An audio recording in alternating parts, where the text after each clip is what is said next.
Gerakan-gerakan Wahabi inilah kemudian yang melahirkan berbagai gerakan-gerakan brutal atas nama agama Islam.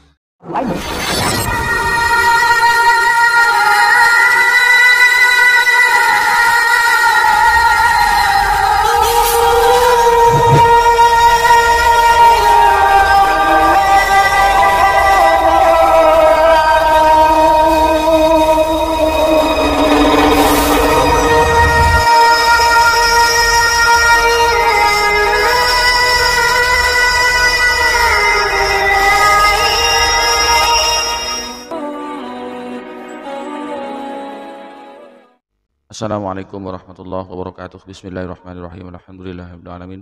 Nahmaduhu wa nasta'inuhu wa nastaghfiruh wa na'udzu billahi min syururi anfusina wa min sayyiati a'malina may yahdihillahu fala mudilla lahu wa may yudlilhu fala hadiyalah. Assalatu wassalamu ala Rasulillah wa ala alihi wa sahbihi wa man tabi'ahu wa mawala amma ba'du. Bersama TV yang dirahmati oleh Allah. Alhamdulillah di kesempatan kali ini kita jumpa lagi. Mudah-mudahan kita senantiasa mendapatkan lindungan dan rahmat dari Allah, juga mendapatkan taufik dan hidayahnya. Amin ya rabbal alamin. Saya ucapkan terima kasih yang sebesar-besarnya, yang sebanyak-banyaknya kepada para pemirsa, Bapak Ibu yang telah mendukung channel kami, yang telah mensubscribe channel kami, dan bagi pemirsa yang baru menemukan channel kami bergabung, mudah-mudahan Anda mendapatkan tambahan ilmu yang dan barokah. Jangan lupa tekan tombol subscribe-nya, nyalakan tanda loncengnya, klik tanda jempolnya, kemudian tinggalkan komentar di bawah video ini. Bapak Ibu pemirsa TV yang dirahmati oleh Allah, mari kita simak ceramah agama yang akan disampaikan oleh Gus Islah Barawi. Kita tidak lagi gerakan-gerakan Wahabi inilah kemudian yang melahirkan berbagai gerakan-gerakan brutal atas nama agama Islam. Perang di Arab Saudi antara keluarga Ibnu Saud dan keluarga Ibnu Rashidin membunuh 13.000 orang Islam di Arab Saudi. Makanya ulama-ulama kita termasuk Mbah Khalil, Mbah Hashim Asy'ari, dan juga kakek saya ketika mondok di Mekah itu masih aman-aman saja. Ketika munculnya Muhammad bin Abdul Wahab dari Najd pada tahun 1937, di sini keluar masalah. Muncullah ajaran-ajaran Wahabi yang memelintir ajaran-ajaran Majmu' al-Fatawanya Ibnu Taimiyah. Sehingga apa? Mereka mengharamkan maulidan, mereka mengharamkan ziarah kubur, mereka mengharamkan tahlilan, mereka mengharamkan haul, mengharamkan musik, dan berbagai ajaran-ajaran yang kita dengar hari ini dari kelompok-kelompok Salafi Wahabi. Mengapa mereka mengharamkan maulidan? Supaya orang Saudi ketika itu tidak punya idola lain selain keluarga Ibnu Saud. Mereka berusaha memutus mitos politik, mitos budaya, dan juga mitos-mitos ajaran dari orang-orang sebelumnya. Jadi kalau hari ini mereka mengatakan ajaran mereka berdasarkan berbagai ajaran salafus soleh, ini sebenarnya salafus solehnya mereka. Dan mereka mengapa mengharamkan ziarah kubur? Karena mereka maunya orang Saudi betul-betul putus dengan berbagai kelompok-kelompok masa lalunya. Mengapa mereka mengharamkan tawassul kepada para wali dan para ulama? Karena mereka tidak mau ada ajaran-ajaran yang ngerecokin ajaran mereka. Mereka ingin memutus tali psikologis antara orang Saudi dengan para ulama dan juga para wali. Sehingga mereka juga memutus tawassulnya. Itu maksud mereka. Dan mengapa mereka mengharamkan kebudayaan-kebudayaan baru? Mereka mengharamkan musik. Karena lewat musiklah orang Saudi berkerumun, berkumpul, sehingga mereka takut perkumpulan-perkumpulan budaya dan musik ini dijadikan sebagai epicentrum perlawanan terhadap politiknya keluarga Ibnu Saud. Mereka sangat anti dan sangat menghindari berbagai jamiah-jamiah, perkumpulan-perkumpulan seperti ini. Mereka sangat takutkan. Karena apa? Karena takut menjadi epicentrum perlawanan terhadap gerakan-gerakan politik keluarga Ibnu Saud ketika keluarga Ibnu Saud ingin menguasai Saudi dan memutus tali politiknya dengan Kekaisaran Utsmani. Nah, kemudian ajaran-ajaran ini diekspor paksa ke kita hari ini yang suasananya berbeda, kulturnya berbeda, sistem politiknya berbeda, klimatologinya berbeda, geografinya berbeda, demografinya berbeda. Lalu kemudian terjadilah benturan-benturan di tengah masyarakat hari ini. Orang yang berbeda dengan mereka dihakimi, dikafirkan, dan dianggap sebagai orang jahiliyah yang suatu saat kelak kalau mereka menolak untuk sama dengan mereka, maka mereka adalah orang-orang yang halal darahnya untuk ditumpahkan. Karena mereka merasa ajarannya adalah yang paling orisinil, mereka akan menganggap orang yang berbeda adalah orang yang tercemar. Kita kemudian dituduh sebagai ahlul bid'ah, sebagai ahli neraka dan sebagainya.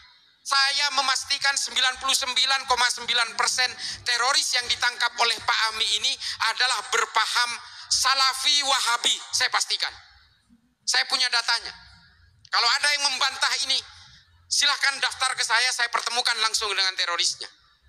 Sama fikihnya, sama pemahamannya. Mengharamkan musik, iya. Mengharamkan tahlil, iya. Membenci orang yang berbeda, iya. Cuma ulama-ulama, ustadz-ustadz hari ini Salafi Wahabi yang seolah-olah sejuk, ini adalah pintu pembuka produk akhirnya teroris-teroris yang ditangkap oleh Pak Ami dari Densus 88. Ada proses kesadaran kognitif yang mereka bangun sehingga akhirnya mereka membenci siapapun yang berbeda. Bukan hanya yang berbeda keimanan, tapi bahkan yang satu keimanan tapi dianggap berbeda tafsir dengan mereka, mereka akan kafirkan pada akhirnya. Dan Arab Saudi hari ini menyadari itu semua. Bahwa kalau mereka masih mengadopsi dengan ajaran ini, negara saya akan terus terlibat dalam berbagai aksi kekerasan. Dan kemudian negara saya akan betul-betul mundur peradabannya. Makanya kemudian hari ini Arab Saudi mengubah pelan-pelan berbagai aturan agama versinya Muhammad bin Abdul Wahab. Hijab tidak lagi wajib di Arab Saudi. Saya pertegas ini karena banyak sekali dari kalangan fatayat dan muslimat. Di Saudi hari ini tidak diwajibkan memakai hijab. Dan perempuan Saudi kalau mau keluar negeri tidak harus dengan mahramnya. Perempuan di Saudi hari ini boleh nyetir kendaraan. Perempuan di Saudi hari ini boleh bekerja dan menjadi supir Grab. Muhammad bin Salman kemudian diwawancarai oleh Frontline, bisa disimak di YouTube. Dia mengatakan, saya tidak mengubah ajaran agama, saya mengubah tafsir-tafsir agama. Pada akhirnya mereka sadar bahwa kita semua ini hidup dengan tafsir-tafsir agama. Tidak boleh mengklaim kebenaran dan kemudian seolah-olah orang lain yang berbeda dengan dia pasti salah. Mereka menyadari itu. Padahal Nahdlatul Ulama sejak dulu ya begini ini. Kan yang getol selama ini mengajak untuk kembali kepada Quran dan Sunnah itu kan mereka. Karena mereka pernah meninggalkan Quran dan Sunnah. Kita tidak pernah meninggalkan Quran dan Sunnah. Jadi nggak usah ngajak-ngajak, kita sudah ada di situ dari sejak dulu. Dan kita tidak pernah gelisah oleh keimanan orang lain. Kita tidak pernah gelisah oleh berbagai tafsir-tafsir. Kalau kita hari ini gelisah dengan Wahabi, karena Wahabi berusaha memecah belah dan menggerus dari kalangan Nahdlatul Ulama, di mana Nahdlatul Ulama ini adalah menjadi tumpuan utama dari negara ini. Kalau Nahdlatul Ulama ini tumbang, Pancasila saya jamin akan tumbang. Percayalah. Dan kalau Nahdlatul Ulama tumbang, organisasi-organisasi keagamaan lain juga akan ikut tumbang dan kemudian digerogoti oleh mereka satu persatu. Lalu kemudian kita semua akan terlibat dalam konflik-konflik yang tidak berkesudahan. Sama seperti Suriah, sama seperti Somalia, sama seperti Nigeria, sama seperti negara-negara yang hari ini berkonflik karena atas nama agama. Di YouTube saya sering diserang, kenapa sih kok nggak ada habis-habisnya pengetahuannya hanya soal Somalia? Karena saya sudah ke sana. Mengapa sih kok nggak ada habis-habisnya ilmunya hanya soal Nigeria? Karena saya sudah ke sana. Orang-orang seperti kita inilah yang kemudian digerus satu persatu, kemudian direkrut oleh mereka, sehingga apa? Mereka hari ini tidak lepas dari perang. Kalau hari ini mereka menyasar teman-teman dari kalangan Nahdien untuk berusaha direkrut oleh mereka, karena mereka ingin memecah belah di antara tengah-tengah kita. Supaya apa? Supaya mereka bisa menguasai negara ini. Lalu kemudian politik-politik kekerasan di dalam Islam ini kemudian menjadi masalah. Sehingga apa? Kesannya Islam itu identik dengan kekerasan, melahirkan Al-Qaeda, melahirkan ISIS, melahirkan Ayman Al-Zawahiri, melahirkan Osama bin Laden, melahirkan Abu Bakar Ba'asyir, melahirkan Oman Abdurrahman. Ini yang dilahirkan oleh umat Islam hari ini. Melahirkan Muhammad Seyhu, ketuanya Boko Haram. Ini yang dilahirkan oleh kita. Kita tidak lagi melahirkan Ibnu Sina, Al-Kindi, Al-Farabi, Ibnu Rus, Imam Ghazali, Jalaluddin Rumi. Tidak melahirkan Ibnu Khaldun berikutnya. Kita tidak lagi melahirkan ilmuwan-ilmuwan.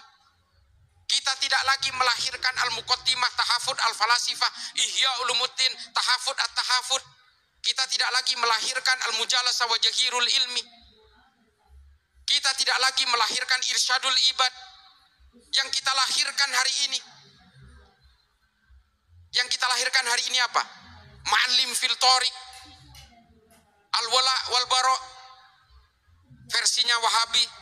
Yang kita lahirkan hari ini Idarat At-Tawahhush. Yang kita lahirkan hari ini Jahiliyatul Qarnil Isrin. Yang ditulis oleh para ideolog-ideolog yang ingin membawa paksa Islam kepada kepentingan-kepentingan politik berbasis kekerasan. Ini yang kita kenal hari ini. Dan kita hari ini yang kita kenal adalah apa? Gerakan-gerakan yang mengatasnamakan Islam, tapi kerjanya hanya menggunakan metodologi kekerasan. Hari ini umat Islam betul-betul dicekoki dengan mimpi-mimpi hegemoni politik untuk menghomogenisasi seluruh orang negara ini supaya sama dengan dirinya. Inilah kemudian yang mengacak-acak Islam kita. Kepentingan-kepentingan Barat, kepentingan-kepentingan Eropa, kemudian menjadikan Islam, umat Islam sebagai alat bentur antara sesama orang Islam. Umat Islam hanya menjadi boneka-boneka politik, menjadi mainan-mainan politik, untuk kemudian kita bertarung, saling tikam dengan sesama orang Islam.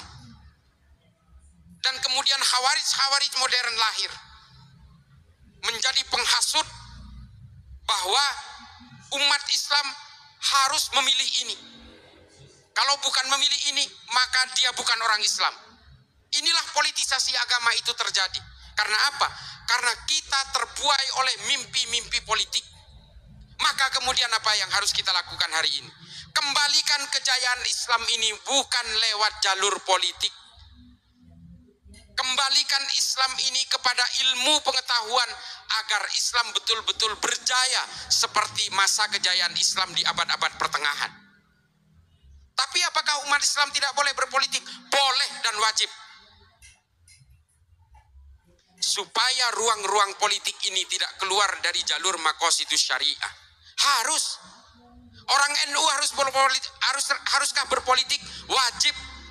Supaya ruang-ruang politik ini tetap berada dalam tatanan sanad keilmuan para ulama, Nahdlatul Ulama, tetap berpegang teguh kepada Ahlus Sunnah wal Jamaah An-Nahdiyah. Tetap harus. Orang Magelang apakah boleh berpolitik? Harus. Supaya suara orang Magelang terwakili dalam ruang-ruang politik, tidak dirugikan secara politik. Yang tidak boleh apa? Politisasi agama. Politik identitas, politik agama boleh. Yang tidak boleh adalah politisasi identitas dan politisasi agama. Makanya Kiai Yusuf harus berpolitik. Harus masuk ke dalam firqah-firqah politik. Supaya apa? Supaya suara kita ini terwakili. Supaya ajaran-ajaran ulama kita itu tidak keluar, betul-betul ruang politik kita tidak keluar dari berbagai arahan para ulama-ulama terdahulu, dan ruang-ruang politik kita tidak keluar dari maqasidus syariah. Harus. Adik-adik sekalian yang masih muda, silahkan berpolitik. Tapi jangan kemudian orang yang tidak memilih kalian dianggap orang yang bukan sepaham dengan kalian. Hari ini kan lagi lazimin. Kalau tidak memilih capres ini, maka dia bukan dari golongan orang Islam. Lagi musim ini. Gak boleh seperti itu. Ini namanya memecah belah umat. Bapak Ibu pemirsa TS TV yang dirahmati oleh Allah, demikianlah ceramah agama tausiah yang telah disampaikan oleh Gus Islah Barawi. Mudah-mudahan menjadi tambahan wawasan ilmu yang manfaat. Amin ya rabbal alamin. Assalamualaikum warahmatullahi wabarakatuh.